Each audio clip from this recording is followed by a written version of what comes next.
বাংলা একটা কথা আছে, বিপদে বন্ধুর পরিচয়। রাশিয়ার বিপদে ইরান যেভাবে পাশে দাঁড়িয়েছে, আমার মনে হয় যে পুতিনের উচিত গোপনে জিনিস দেওয়া বন্ধ করে প্রকাশ্যে দেওয়া। আর সবচেয়ে বেশি এই মুহূর্তে যেটা জরুরি সেটা হচ্ছে আকাশ প্রতিরক্ষা সিস্টেম। কারণ ইসরায়েল যা বলছে ঠিক তাই কিন্তু ঘটাচ্ছে, তাই করছে। আজকে সকালবেলা ইসরায়েল একটা বক্তব্য দিয়েছিল যে ইরানের রাষ্ট্রীয় টেলিভিশন এবং রেডিও থাকবে না। দেখেন, এই বার্তাটা তারা আগে দিয়েছে, দেওয়ার কয়েক ঘন্টা পর ইরানের যে রাষ্ট্রীয় টেলিভিশন ভবন, সেই ভবনে হামলা চালিয়ে বসছে। যদিও এখন পর্যন্ত ওই রকম ক্ষয়ক্ষতি হয় নাই, সেই টেলিভিশনের সম্প্রচার চালু আছে বা রেডিওর চালু আছে। পাশাপাশি উত্তরাঞ্চলীয় অঞ্চল ডিস্ট্রিক্ট 3 সেইখানে কিন্তু আজকে রাতে আরো বড় ঘটনা ঘটবে। আগে আমি নিউজটা দিয়ে গেলাম। ইরানের, আমি জানি না যে আকাশ প্রতিরক্ষা সিস্টেমে আসলে কতটা দুর্বলতা আছে, কারণ ইসরায়েল বলছিল ইরানের আকাশ নাকি ইসরায়েলের নিয়ন্ত্রণে। এই যে কথাটা, এটা কিন্তু অনেকাংশে সত্যি। কেন সত্যি? যে হামলার তৃতীয় চতুর্থ দিন ইরান কিন্তু বড় বড় অভিযান চালাচ্ছে। 100টা মারলে 20টা গিয়ে পড়তেছে। নানান কারণে আমার আগের ভিডিওগুলো যারা দেখছেন তারা জানেন যে কেন আসলে সবগুলা পৌঁছাতে পারছে না। কিন্তু নিজেদের আকাশ সীমাকে সিল করা বা ইসরায়েল থেকে যে কোনো সময় হামলা আসবে না, এটার তো কোনো কারণ নাই। সো আকাশ প্রতিরক্ষা সিস্টেম, রাষ্ট্রের গুরুত্বপূর্ণ স্থাপনাগুলোকে যখন বইলা কইয়া একটা হামলা চালানো হচ্ছে, সেখানে কিন্তু ইসরায়েলের সফলতা বা জনগণের মানসিক শক্তি কিন্তু ভেঙে দেওয়া হচ্ছে।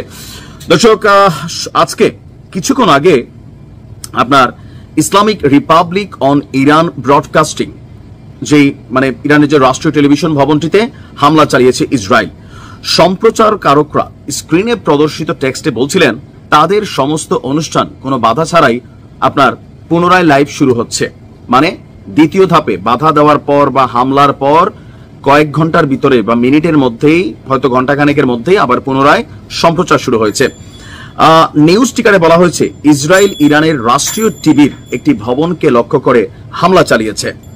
এর আগে আমরা আল জাজিরা এবং ইরানি সংবাদ মাধ্যমের বরাতে দেখতে পেয়েছি ইসরায়েলি হামলা কিভাবে রাষ্ট্রীয় টেলিভিশন ভবনে হয়েছে। একজন উপস্থাপক তিনি টিভিতে সরাসরি সম্প্রচার করছিলেন, তখনই একটি বিস্ফোরণ ঘটে। এরপর তিনি উপস্থাপনা ছেড়ে সেখান থেকে বেরিয়ে যাচ্ছিলেন।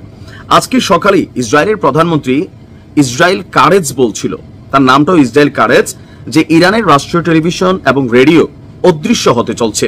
তেহরানের যে জেলায় সম্প্রচারকারী প্রতিষ্ঠানটি অবস্থিত, সেখান থেকে সরে যাওয়ারও সতর্কতা জারি করা হয়েছিল। ইসরায়েলের বক্তব্য, ইরানি প্রচারণা উস্কানিমূলক, সুতরাং এই প্রতিষ্ঠানটাকে তারা গুড়িয়ে দেবে। আর এরপর কাছাকাছি যারা বসবাসকারী বাসিন্দা আছেন তাদেরকেও সরে যাওয়ার ঘোষণা আসছিল। অপরদিকে তেহরানের উত্তরাঞ্চলীয় জেলা 3 বা ডিস্ট্রিক্ট 3 এর একটি অংশের বাসিন্দাদের অবিলম্বে সরে যাওয়ার আহ্বান জানিয়ে আপনার একটু আগে আবার ইসরায়েল বলছে যে সেখানে বিমান হামলা চালানোর পরিকল্পনা করছে তারা। জনগণ যেন নিরাপদ স্থানে চলে যায়, সেখানে যে সামরিক ঘাঁটিগুলো আছে এটার আশেপাশে যেন কেউ অবস্থান না করে। আমরা সকালে বইলা দিছি যে এই ঘটনা ঘটবে, এখনো ঘটে নাই। ইরানের উচিত এই যে বইলা কইয়া একটা হামলা চালাচ্ছে, সেই হামলাটাকে প্রতিহত করতে না পারার হচ্ছে নিজেদের দুর্বলতারা কিন্তু প্রকাশ হচ্ছে শত্রুপক্ষের কাছে। এখন আমরা যতদূর ইরানের সামরিক সক্ষমতার দিক থেকে জানি, S-400 অথবা S-300 এই লেভেলের কিছু আকাশ প্রতিরক্ষা সিস্টেম ইরানের কাছে আছে। যদিও রাশিয়ার সাথে একটা বড় চুক্তি আছে, কিন্তু চুক্তি অনুযায়ী এটা 2026-এর জুন নাগাদ ইরান নতুন আকাশ প্রতিরক্ষা সিস্টেমগুলো পাবে।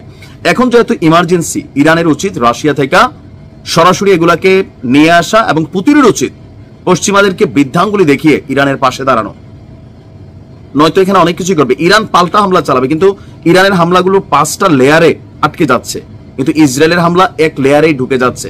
বন্ধ করার বা প্রতিরোধের একটাই সিস্টেম, আকাশ প্রতিরক্ষা সিস্টেম। কারণ সামরিক স্থাপনা এগুলো তো চাইলে নিয়ে কোথাও নিয়ে সরাই নেওয়া যাবে না।